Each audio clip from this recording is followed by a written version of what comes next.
Paris, Paradis. Paradis. Lettre d'amour à Paris, on peut dire ça comme ça, signé Marjane Satrapi. Le programme du film est dans son titre d'ailleurs, hein. Paris est une ville magnifique, faite pour l'amour. Voilà, pour l'originalité, on pourrait penser à un film américain, non, qui pourrait faire ça. Oui, Émilie à Paris ou. Oui, tout à fait. On est là-dedans, je trouve. Hein. On a d'ailleurs droit tout le long à une collection de cartes postales parisiennes où rien ne manque. Autre message fulgurant du film, comme on va tous mourir, autant vivre heureux avant, car la mort redonne goût à la vie. Je sais pas, mais je pense que t'as pas aimé le film. Mais je me moque, mais j'exagère pas, hein. J'ironise pas, c'est vraiment ça le film. Hein.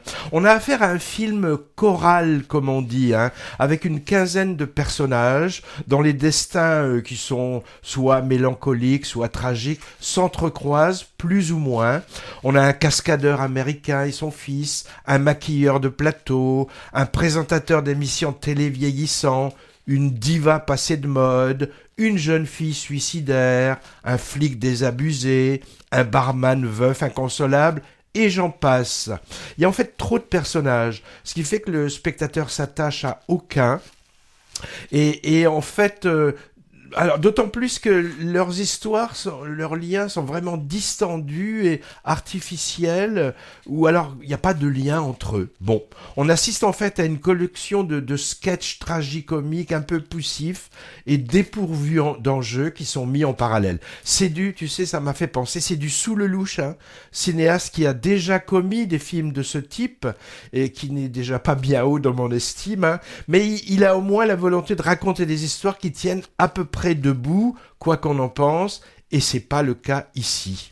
J'ai aussi pensé à Lelouch à cause de la pléiade d'acteurs et d'actrices qui viennent chacun faire un petit tour, hein. Monica Bellucci, Rossi Di Palma, Dussolier, Alex Luce, Roche Dizem, etc. Tous n'ont pas l'air très convaincus de leur partition, hein. On a l'impression qu'ils se demandent un peu ce qu'ils font là.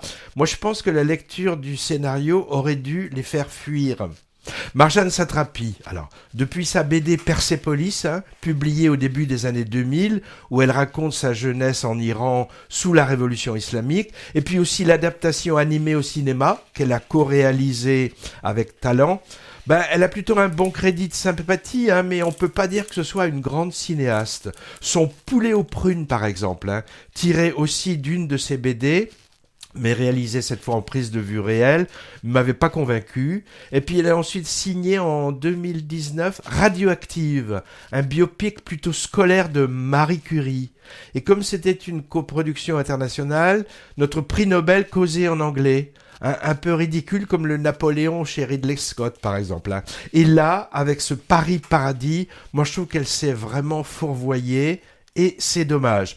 J'ajoute un truc, Patrick, tu vas pas le croire, pour compléter le tableau.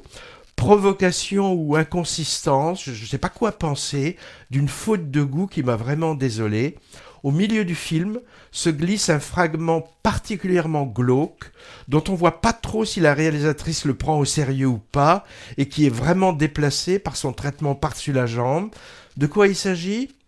Une scène de torture, sadistico-sexuelle, où un type masqué, qui a enlevé une adolescente, se masturbe en la regardant perdre son sang après l'avoir tailladée au scalpel. Oui, on a ça, et c'est montré graphiquement. C'est du grand n'importe quoi dans le contexte de cette bluette. Hein. D'un seul coup, c'est comme si Tarantino s'invitait chez les bisounours.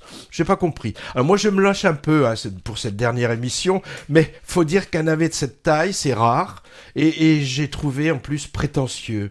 Ça m'amuse pas spécialement hein, de le démonter au vu du parcours de Marjane Satrapi et de ses combats contre l'obscurantisme dans son pays d'origine, mais j'avais rien d'autre à chroniquer sous la main. Alors je dis au final, Marjane, reviens à ce que tu sais mieux faire, s'il te plaît, l'illustration et le roman graphique.